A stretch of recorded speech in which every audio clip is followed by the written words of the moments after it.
This is Accurate TV News, where you get your news on time, on point. Police seize Mach 10 submachine firearm in St. Thomas. The police are reporting the seizure of a Mach 10 submachine 9mm pistol during a snap raid in St. Thomas yesterday afternoon. The gun serial number was erased. Reports from the Morant Bay Police are that about 3 p.m., lawmen acting on intelligence conducted an operation in the community of Needleham Pen. The illegal gun was found during the search. No one was arrested in relation to the seizure. Investigations are ongoing. Suspected praedial thieves chopped to death in St. Anne. 2 suspected praedial thieves were chopped to death by an angry mob in the rural community of Gibraltar in St. Anne. Those killed are 40-year-old taxi operator O'Neill Robinson and 30-year-old laborer Demar Rose, both of Trelawny addresses. It is reported that about 9:34 a.m., alerted residents observed the door in a Toyota Vauxhall motor vehicle with several carcasses of cattle and goats. The main road in the community was blocked and their accomplices in another vehicle, who were said to be armed with guns, managed to escape. The vehicle driven by Robinson reportedly developed a mechanical problem and stalled. Both men exited the vehicle and reportedly tried to escape on foot, but were stopped in their tracks by a mob who chopped them. They were later pronounced dead at the Alexandria Community Hospital. Killer in Trelawny church murder pleads guilty. The man who fired 4 bullets into a woman during a church service in Trelawny 2 years ago has pleaded guilty to the murder. Dwight Bingham also pleaded guilty to illegal possession of a firearm for the shooting inside Agape Christian Fellowship Church, which claimed the life of banker Andrea Lowe Garwood. Bingham is scheduled to be sentenced on July 25th. He is the second person to plead guilty for the involvement in the January 30, 2021 incident that made national headlines. Leon Hines, the driver of the vehicle in which Bingham escaped, serving a 6-year sentence for the illegal possession of firearm after pleaded guilty. Garwood's stepson, Javon Garwood, is the third person facing criminal charges for his alleged involvement in the killing. His murder trial, which is expected to include evidence from Hines, is currently underway in the Trelawny Circuit Court before Chief Justice Brian Skies.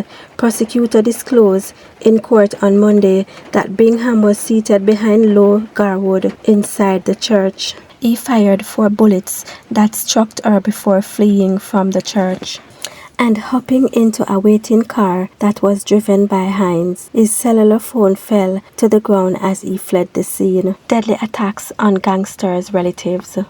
The St. Andrew police are maintaining a strong presence in the Bow Thailand community located off Spanish Town Road after what appears to be a series of deadly attacks on relatives of gangsters. The tit-for-tat murders and shooting, which reportedly began last week, culminated in 2 women being killed in less than 24 hours, the latest occurring yesterday. A mother of 4, the deceased has since been identified as Stephanie Boland. She is also a hairdresser, according to report. Though the killing on Monday took place on Delamere Avenue, investigators say preliminary information connect the incident with Sunday's double murder in Bow Thailand community. Police theorized that the woman was trailed to the location. Yesterday, gunmen shot and killed Boland as she went to collect her 3-year-old child from school.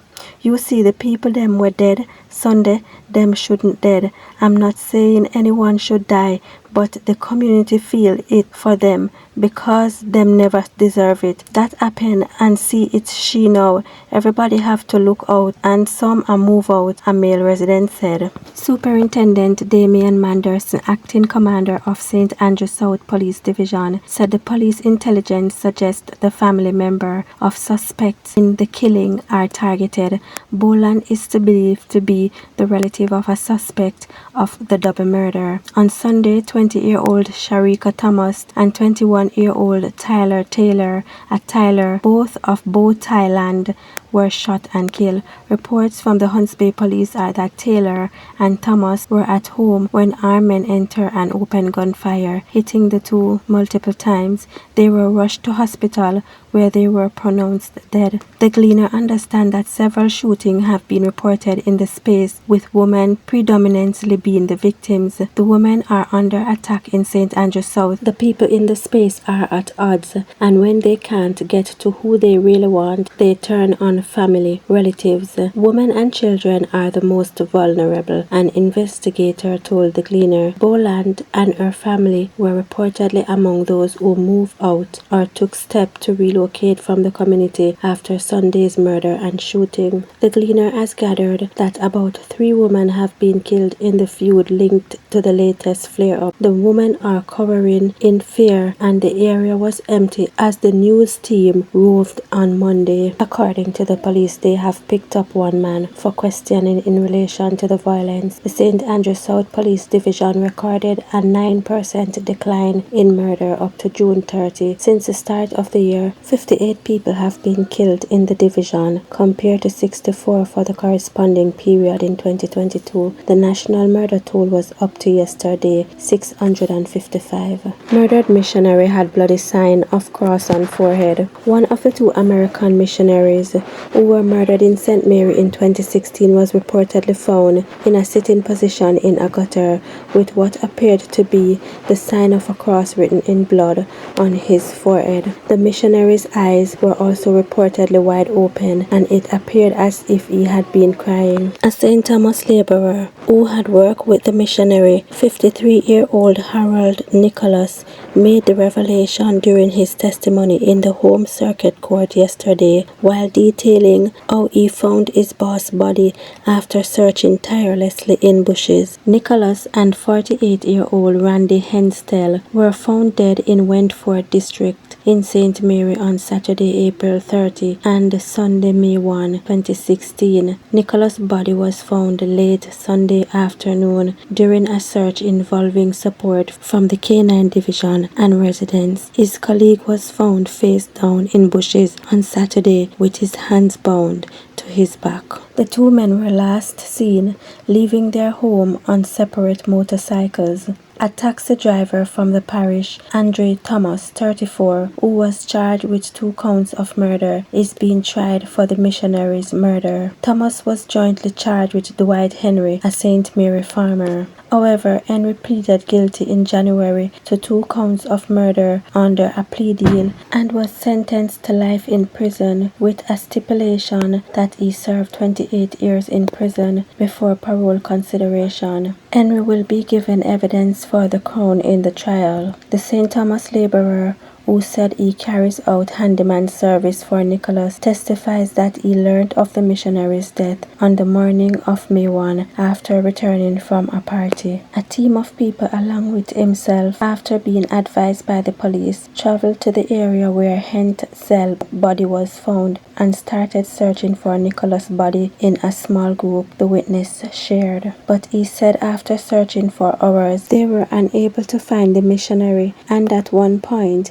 the crowd had lessened and he was searching on his own. Sometime after, he said the police brought in sniffing dogs to assist. The witness said he continued searching and during his search decided to travel down a path where he saw a small spring and something looking like a white towel. While searching, he said, kept on calling Mr. Henry despite objection from members of his search party. The laborer recalled that during the search, some of the men with whom he was traveling stopped to pick pumpkins and cut cane, and he got vexed and left them. The witness said he continued on the path alone and stumbled on a gutter, and when he looked closely, he saw Nicholas' body. I saw Mr. Henry sitting down in the water on a stone. I was so shocked when I saw him.